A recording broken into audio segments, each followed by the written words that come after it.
Premature. That's the word. This is Gaming Face Punch.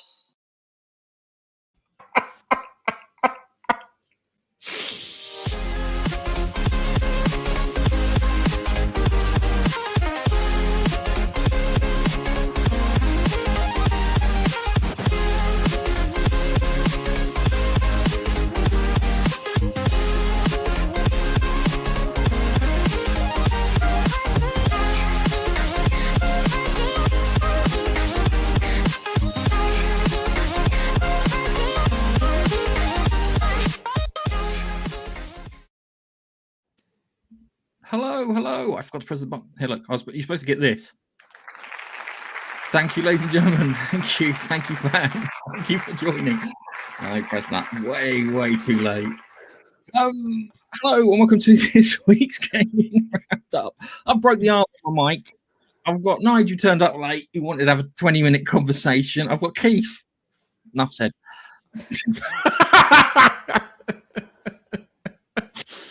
It's all go here. We got news for you, gaming news for you. But before we start, Nigel, how are we doing? Yeah, do you know what? Feeling very professional this morning, afternoon. See, I'm at it. Yeah, we're so pro. So pro. We're so pro. I think that deserves a sad front bone. If I press the button right. I did it twice. Anyway. It's not me pissing with the soundboard this week. Yeah. I need a third screen. That's why it is. I need a third screen to make this work, just so I can have it for the soundboard on its own. Some of us make do with one. Anyway, the three of us are here. We're going to discuss some nice gaming news here. We are live as many places as we can go. And before we start, we would like to say hello, Bill Phelps. What is that picture? Where do you get these pictures from? It's an alligator with a person's head in it. Yeah, that looks like a Korean. It does look awfully Korean. Anyway, nice to see you. So we've got some news to talk about. So let's start off with our first news, and I will just put a bump in between, which will be the Atari one.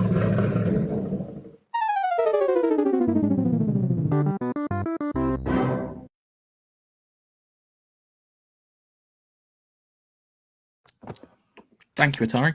Anyway, God of War Ragnarok developer is looking at The Last of Us Part 2 for inspiration. Atreus may be fully playable. Oh shit. This is not what we want to hear. We want to hear it's going to be big, badder, more violent, with more boobies in it than the previous game. Now, if you know anything about the twist at the end of God of War, spoiler warning, Atreus isn't Atreus. Atreus is Loki. Yeah, it would make sense if you got to play Loki, but if God of War is going down the route that I think it's going down, the God of War will turn into the God of Death towards the end when he gets his scythe. If it goes down that route, he's got to kill off the Norse pantheon of gods at the moment, so it's going to be interesting. But just like the 2018 God of War game has been inspired by God of War was inspired by The Last of Us, and you can see the latest God of War was kind of Last of Us, if you saw that. And God of War Ragnarok may be inspired by Naughty Dog's latest game. Speaking during the latest episode of the God of War podcast, Sony Santa Monica's conceptual artist Samuel Matthews commented on the upcoming entry in the series, revealing that the developer is looking at The Last of Us Part 2. Why? For more inspiration. He also commented on the possibility of Atreus becoming a fully playable character, suggesting that the developer may consider having multiple playable characters that you switch between them on the story demands, like Naughty Dog's latest game. Dry mouth. That could be Atreus and Kratos getting separated somewhere and trying to find their way back to each other, or something like. And so you play as one, you play as the other, and you move through the story separate, and then you meet up, and then you can maybe flip between the two. That's probably the only thing I would choose to take from The Last of Us 2, because that's what they did, isn't it? They played as the woman, man. They did it in Grand Theft Auto 5 and did a really good job in Grand Theft Auto 5, where you switch between the characters. Okay. So switching between the characters isn't necessarily something that The Last of Us 2 is known for. What The Last of Us 2 is known for is a deeply miserable storyline with a protagonist that nobody liked and another protagonist that nobody liked. You ruined all the characters. You killed off Joel, who everyone was really into. You didn't do it the right way. It was very shit pandering to certain political groups. I don't want that part of it. I get what you're saying about the swapping part, yeah, and you get to play as Atreus for certain bits, and that would be all right because he's got some. He's an archer, so you can do kind of archery things with him. He's got some nifty range moves. So sneak and range would be his thing, yeah. Yeah. If you're having it so you swapping between Atreus and Kratos, even if it's like during battle, yeah. So like you sneak in there, Atreus like marks all the targets. Kratos comes in and beats the crap out of them. But the long and the short of it is, God of War is known for violence, boobies. I loved like the God of War 3, yeah. God of War 3, I really enjoyed. One bit I really enjoyed is when you beat Poseidon. You kick the shit out of Poseidon in such a terrible way. It's fantastic, yeah. You're fighting him, and if you know anything about God of Poseidon, he's the god of the sea and god of horses. So it's lots of watery horses that you fight, yeah. So you beat the crap out of him until he turns into like his more human form, and then you bowl up to him, and it goes to Poseidon's view, and you're beating the crap out of Poseidon from that view. So you're hammering the shit out, and then you gouge his fucking eyes out. That's what we want. Yeah, when you beat Balder, at the end of it, and I knew when I heard the name Balder, I knew that the little thing on Atreus' chest, the little arrowhead thing that he had, was made of mistletoe, was the one thing that could stop Balder because it was in Norse mythology, and that was great because I knew that stuff was coming. And the fact that when you get in that fight, when the very beginning where you think, oh, who's this arsehole? So you beat him and you're actually hammering the crap out of him. And then he turns around and goes, my turn. And then he just knocks fucking Kratos miles. And you're like, dude, this is an entrance for a bad guy, yeah? Oh, yeah. Right at the beginning as well. Oh, and then it makes it so sad. It was a great entry to the game. Oh, yeah. And then I think the next best bit was when you get the Chaos Blades, when you have to go to the cold place, something Niflheim, I'm going to call it. And he's got the Chaos Blades because the Chaos Blades are fiery and deadly, yeah? So he's just like swinging them around and just setting things on fire. And you get those blades back from the original and you're like, oh, this is awesome. I don't want to have a miserable story, yeah? It wasn't the happiest of stories, I have to admit, the God of War, the recent one. No. But you can do it as you can make it better, and I'm hoping that they will.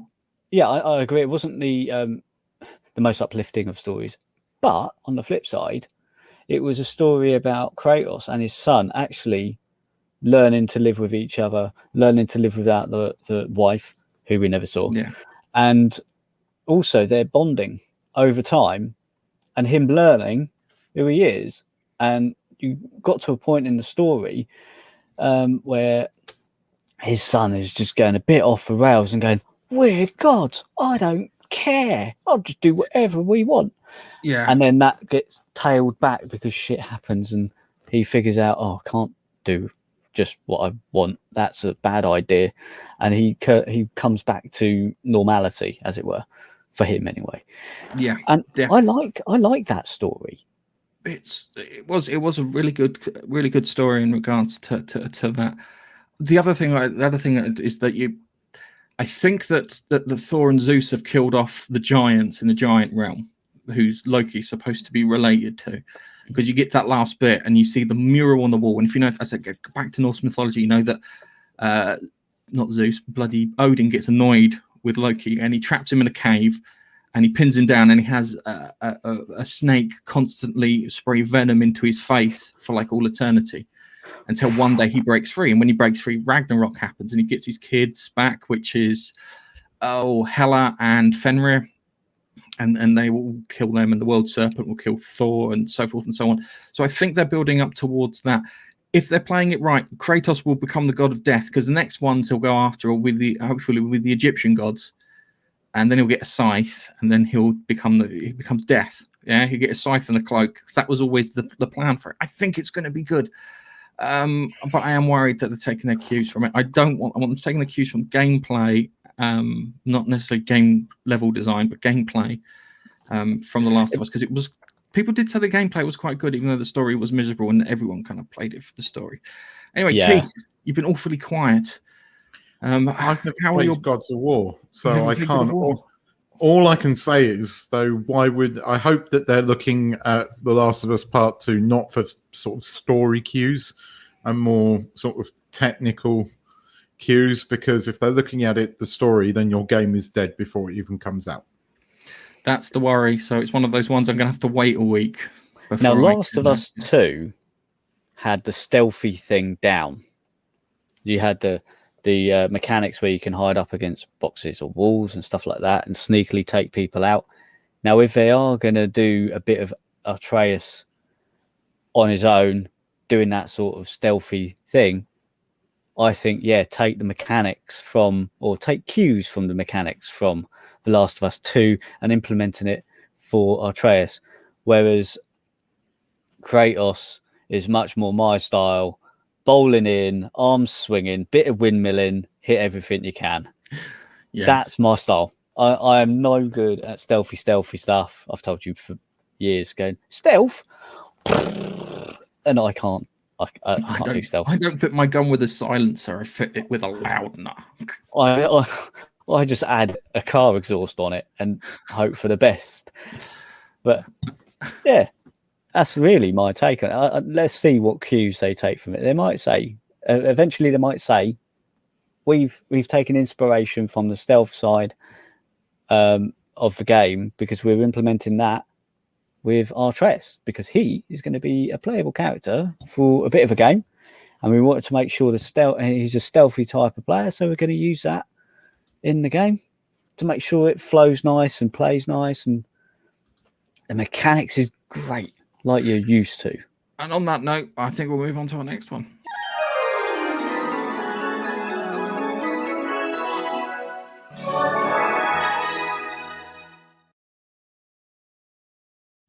It's not Dreamcast news, I'm afraid. Days Gone actor suggests some reviewers rushed through the game, published misleading reviews. I love Days Gone. I think Days Gone is probably the best zombie game out there, better than The Last of Us. Yep, I genuinely think that. It's party piece horde mechanics on the PS5. It works brilliantly on the PS5 because the frames don't drop that much. Fighting 300 zombies on a golf course is fun. And I know this because a friend of ours plays a game called State of Decay 2 and it's shit. Yeah. It really is. It has no animations. It is just the worst game ever. But this one here, it is great. Days Gone's been the subject of debate following the reveal that Sony Interactive Entertainment shot down a sequel pitch. Since then, former and current developers have been weighing in on the matter. And so have fans who believe that Days Gone wasn't given a fair chance. Now, Deacon St. John actor Sam Witwer, who voices lots of characters in Star Wars, has also claimed via a Reddit AMA, Ask Me Anything, suggesting that some reviewers didn't play the game through or rush through it, instead giving misleading reviews. And he strikes the microphone. I think that's the case, because the game is a real slow burn. It's a real slow burn. It takes a while, but it builds. And it's great because it builds in certain ways, because you have what they've done, they looked at the zombie movies and they looked at how kind of the post-apocalyptic things happen. So you have the army that are in charge, yeah? Then you have what's left of the army, what's left of the government. Then you have the people that have gone mental, yeah? And then you have the survivors in there, and they've got different ways of surviving, yeah? So they literally went, we'll pick all these, we'll have all of them, yeah? So you've got the military people who live on a place called Wizard Island, the former government, which are Nero, which has a great twist too. Then you've got the Rippers, who are the people who've gone completely barking crazy, yeah? And then you've got the three camps who try to do things normally. So you've got like kind of Iron Mike's camp, where they're kind of trying to reenact the way things were before the fall. You've got Addie's camp, who is, how can I put it, a bit on the communist side, which doesn't work. And then you've got the Preppers, which is, I can't remember, it's Copeland's camp, yeah? And they all interact with you differently, and they all kind of have different ways of doing it. So you have to try and pick which one's the right one to do. And be honest with you, it's the ones that just want to survive and try and get on who are the right ones to do it. Then you have the freakers, And the freakers are great because you get them in like you get the ones that are nesting, you get the ones that are hordes, you get the breakers, which are these giant beefy things, you get the rager bears, which are fantastic. And you've all these things that happen during the game. The rager bear doesn't happen until after the halfway point. Yeah, you get attacked by the infected wolves sometimes when you're just bowling down on your bike, and all of a sudden a very fast wolf manages to catch up with your bike and knock you off. Great game. I have no idea why they wouldn't want to do a sequel for it. I think the initial problem was that it came out with bugs. It should have been pushed onto the Decima engine, which is Sony's open world engine, which does Horizon Zero Dawn, Death Stranding, which both of them look fantastic. And I think that they could have pulled that better off with those engines. Now it's going to get second life on the PC, and that's some of the things I've seen on the PC look fantastic, proper 4K.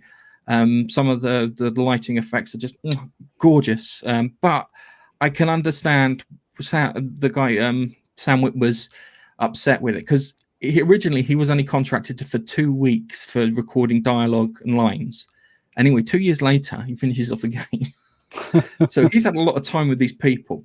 So he's invested a lot of time into doing this. And I can understand why it was there. He said, I read a review today from a website/publication that will remain nameless. In it, the horde mechanics, the show-stopping centerpiece of the game, was not mentioned once. And it is a showstop. It is when you play it and you get attacked by a horde, especially right at the beginning, and you go past and you see like 200 things going into a train carriage. You're like, that's when you need stealth mechanics, Nige, because if you don't have stealth mechanics at that point in time, you are screwed. Yeah. I can understand his point of view. I mean, if you're not playing through the game properly and all the way through, then I think if you were involved in the game, you should be a bit aggrieved. And also, as a consumer, we really shouldn't just take one person's word for it. We should be looking at 2, 3, 4 views and checking out, see if they say the same thing, because what narks one person won't nark another. So you really should take multiple views on a game if you really do want to take that sort of view and buy a game on someone's review. But I do recall that when this came out, it wasn't really up to standard, and then they've patched it, made it better over time. So that would have impacted on the reviews, and it would have got a lower score because of it, because they review it before it's out, and it came out not up to scratch. Yeah, they fixed it, but they're not going to redo their reviews and replay the game. They've done their review. They're not going to go back over it. Yeah, I get where you're coming from on that one. If they want better reviews, hang on a second. Just give me a second, Keith. Play the bloody game, yeah. Right? Seriously, and Nige, play the bloody game. It's really good. Play it more. Really is. I play it more. Does it now work well on a PS4? Yes, it does. It worked well March of last year. That thing was pretty much patched to as good as it gets. I think there are a few things here and there, but most games have those few things here and there. It works.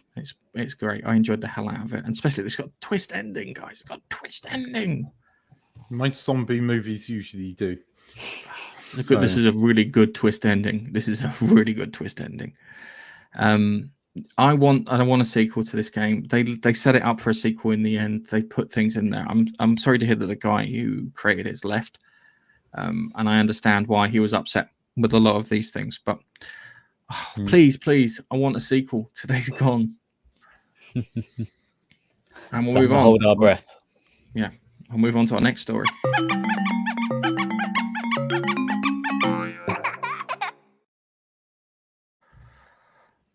Uncharted. Tom Holland is already getting praise from the original Nathan Drake. I know why. I will tell you why in a moment. So, Naughty Dog's Uncharted franchise is greatly beloved by gamers since it began back in 2007. Oh, crikey, it's really old. And if you're like me, it's bittersweet to see the PlayStation series end back in 2016. The franchise's popularity has endured, though, as the live action movie based on the game is currently in works at Sony. However, the filming has switched up a bit from things by featuring a younger version of the main protagonist, Nathan Drake, played by Tom Holland. I know why they've done this too. Also, they may have their own reservations about the change. The Spider-Man actor got nothing but praise from the OG original Drake actor, Nolan North. Right, Nolan North's great. I like Nolan North. He's funny. He's short though. That's his problem. That's why he can't be a Hollywood star, because he's short. Which is tragic, because he's quite good. He's quite entertaining. He's quite charismatic.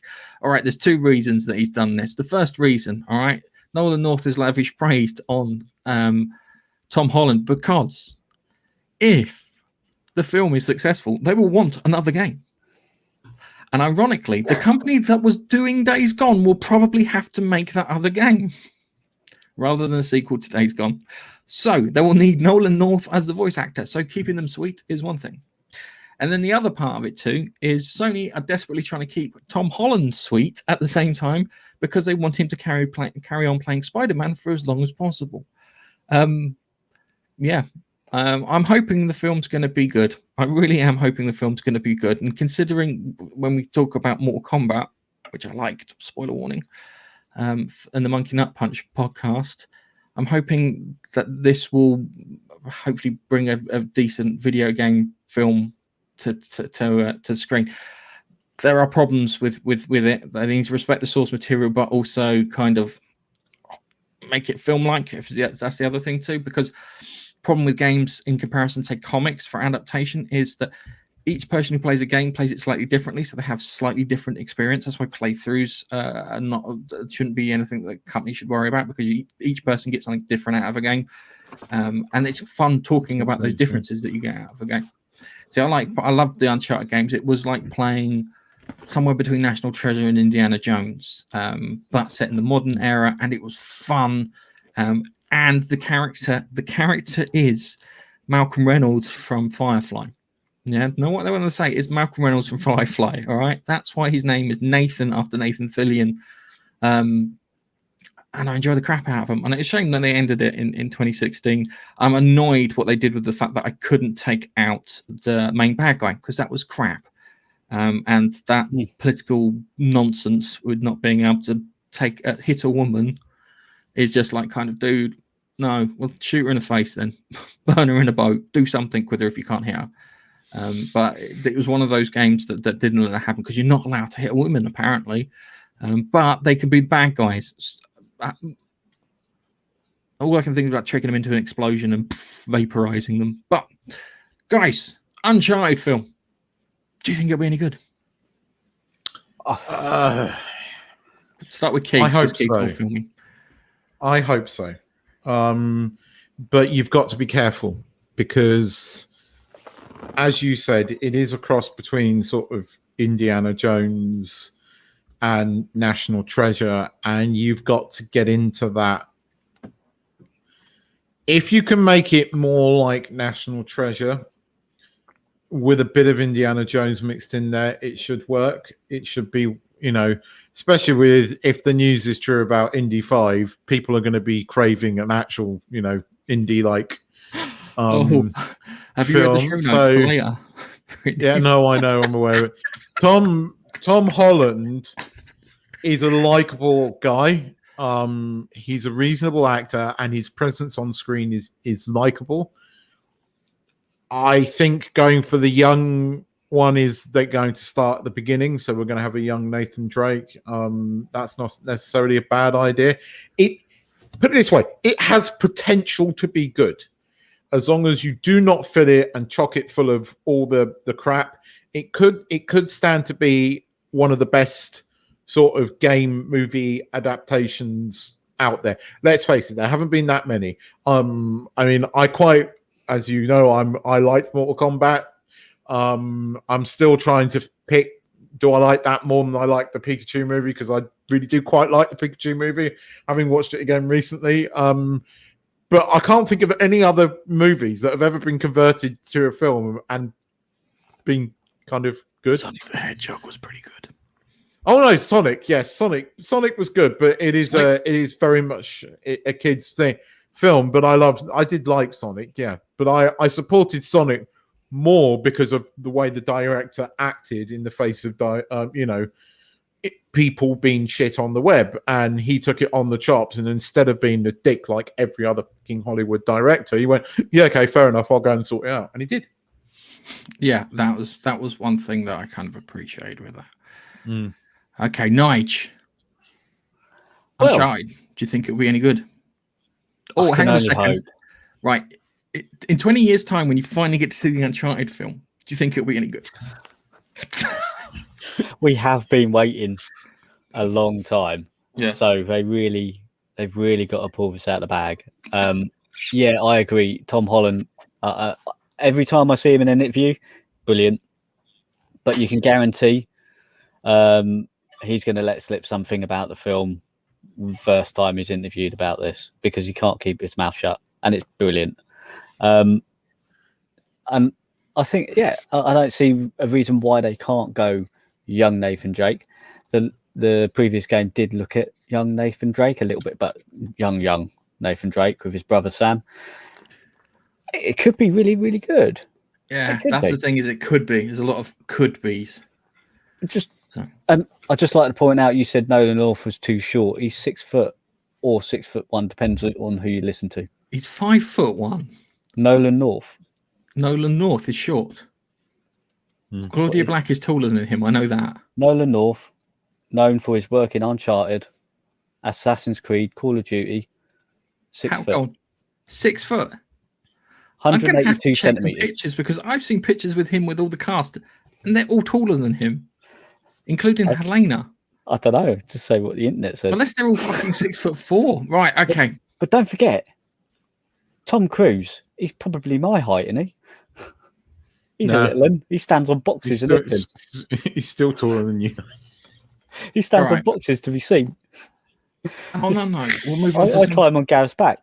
That's what I do. Let's move on to our next one. I really like this next one. This is a cool one.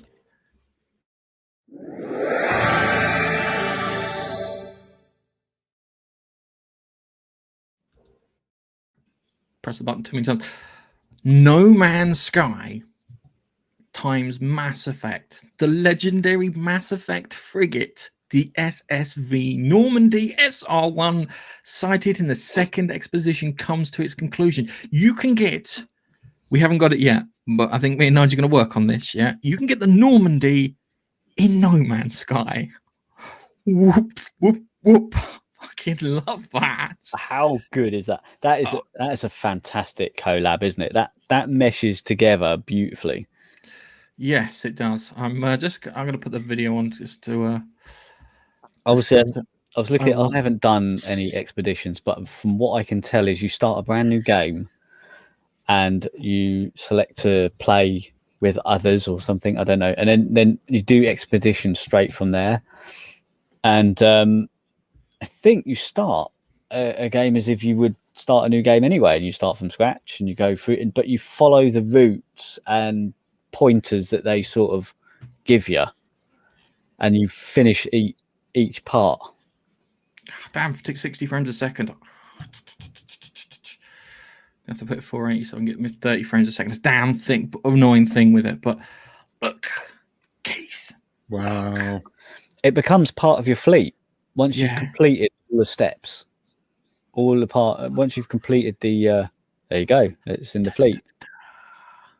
It's like, there you go. Thing. There's your thing, and then give it my boom, boom, boom, boom. That is kind of cool. Yeah. That is cool. Just imagine if they put other vessels and stuff in it from other kind of franchises and stuff. Battlestar Galactica, yes. It's fucking Voyager, something along those lines, yes. No, I'd have the Galactica. The Galactica, or even better, the Pegasus, because the Pegasus just was fucking. When I was a kid, the Pegasus was the cool ship. The Pegasus was the cool ship. It's the one I wanted as a kid. It was just. I'm just that. I need to go and do that in a moment. I've checked to make sure it's all loaded. Mine's up to date. The only issue is this season or whatever it is. It's only available for this season for some reason. I have to get onto it soon. And it's only available to the 31st of May. We'll have to get on it then. We'll have to get on it and get those expeditions sorted. I don't. Yeah, we're going to have to figure it out. That sucks because it just doesn't run very well now on my PS4.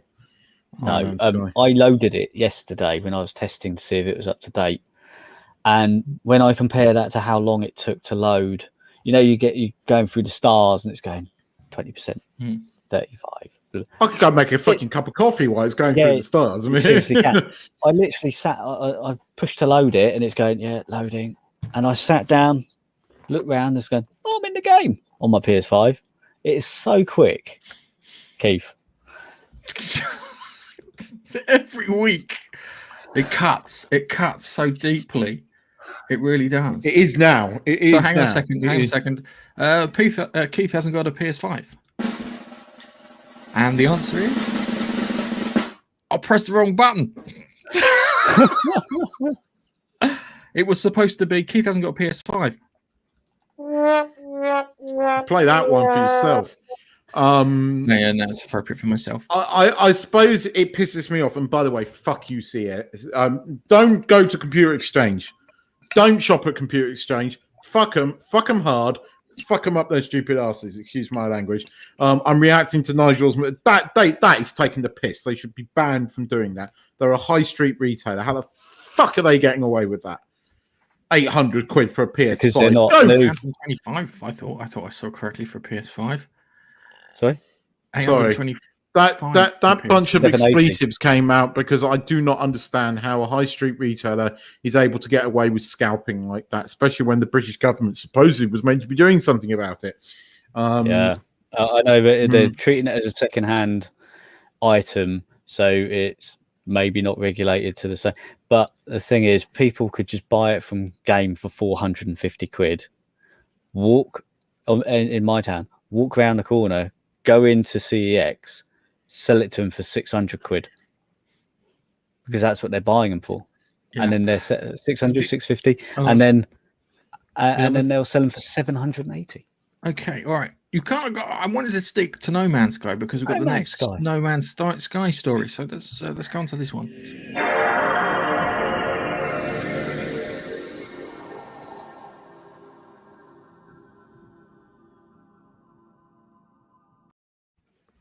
Right. Sean Murray tells No Man's Sky players the weapon is coming. This is why I had to break out No Man's Sky again. Every time I think I'm going to delete it off my console, they pull me back in. And it's great. The community believes they've decrypted the message that links with Beachhead. So, where is it? There's the tweet. Here you go. So, No Man's Sky, Sean Murray put out this very cryptic tweet, yeah, and they decoded it, and it says, look to the monolith, the weapon is coming. New bad guys would be great. New bad guys. A new alien race that's aggressive would be fantastic. And maybe the quest is then to go into the universe. They've got some kind of super weapon. Maybe it goes around deleting planets. Could you imagine that it deletes planets? It deleted one of the worlds that you found. That would be awesome. Do you know what? That sounds very familiar with Mass Effect. The Reapers going around, appearing, deleting planets. Can they? That would be interesting if it had the Reapers in there. That would be fantastic. No, as I said, No Man's Sky. Every time it does something, it claws me back, and I think it's fantastic. And it's great. It's a really good game. So, what do you? So you think it's the Reapers? What do you think it could be, Keith? He's gone. I asked him, and he went, "No, I'm not going to answer you. I've had enough." No, I can't. I can't load it quickly on my PS4 because I haven't got PS5, so I'm out. Anyway, he always has issues with his internet, people. So this time, it's at this time. Someone is downloading stuff before they go to bed. Anyway, I think it's time. Oh, he's back. I just didn't want to talk about that. I just didn't want to talk about that. That's what we figured. We figured that you weren't up for it. I was saying I think it would be cool if it's the Reapers, but I think it's probably more likely a race that we haven't encountered. But it would be cool. An update to the Sentinels, maybe. Probably an update to the Sentinels. The race who made the Sentinels.